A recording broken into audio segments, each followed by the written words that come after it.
सुमुवाखाथि लाइमोन आफादनि जे खुंगा रंजालि बैसागो बिदाय फोरबो फालिथाय बेवहाय आलासि महरै बाहागो लानो मोननानै जोबोद गोजोननाय मोनदों आरो गोजोननाय मोनबावदों।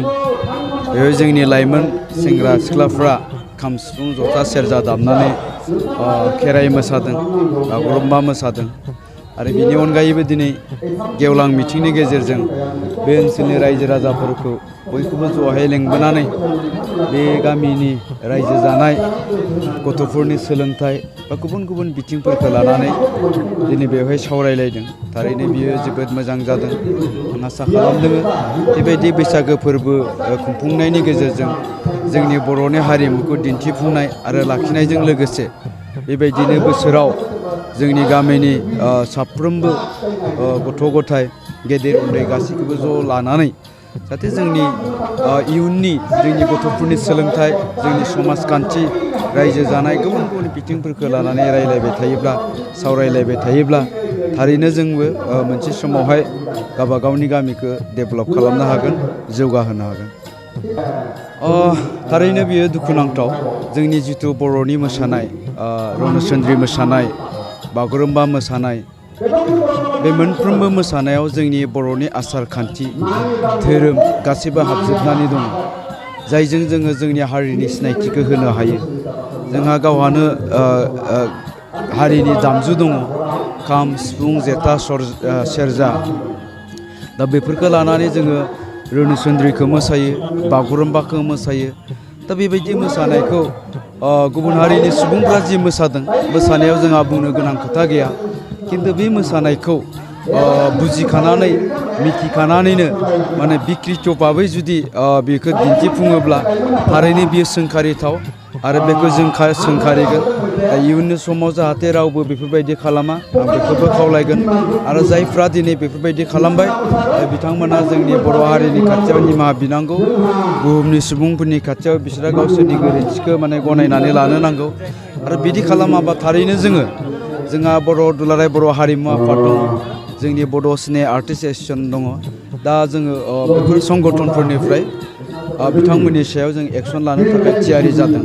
आरो बिनि अनगायैबो जों हारिमुनि मानसियाल' बिनि सायाव बाथ्रा बुङाबालासिनो आं जोंनि गुबुन गुबुन बर'फोरनि ससियेल अर्गेनाइजेसन बिथांमोनखौबो बुंगोन। जोंहा गोबां ससियेल अर्गेनाइजेसनफोर दङ।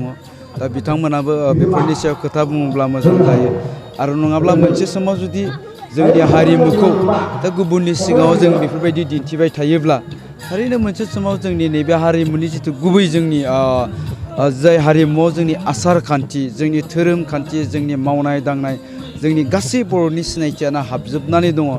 दा बेखौ जुदि गुबुन रोखोमै दिन्थिबाय थायोब्ला जोंनि सिनायथियानो गोमालांगोन होननानै आं सानो।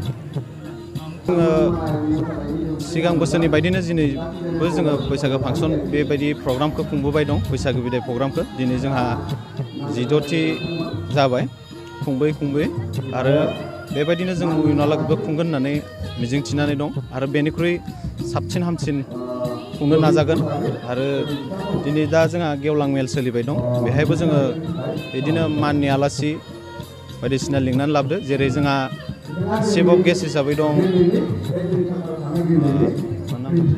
बर' आरो माननि आलासि हिसाबै जोंहा दङ फैलाजे बरगयारी, बिथांखौ जोंस्रां ब्रह्म होननानैबो बुङो। आरो जोंहा आलासि दंबावो बेदिनो सालबारि ग्रिनलेन्ड इंलिश एच एस स्कुल फरायसालिनि सासे डिरेक्टर, बिथांखौबो जों आलासि हिसाबै बरायनानै लाबोदों। आरो लोगोसे जोंहा गामिनि गेदेर गोलावफोर दं, बेबायदिनो सोरबा एक्स आर्मि, सोरबा बेबायदिनो ससियेल सार्भिस, ससियेल वार्कार बेबायदि मावनानै थानाय। बेखिनियावनो आं ओमफ्राय जोंहा ओरैनो बेबायदिनो जोङो सिगाङावनो जोंहा माराथन रेस दंमोन दिनै फुङावनो, हिन्जावसाफोरनि हौवासाफोरनि बेबायदिनो खारनाय। आरो बेनि उनाव जोंहा फिरफिला बिरनाय हाबाफारि दंमोन। आरो लोगोसे जोंहा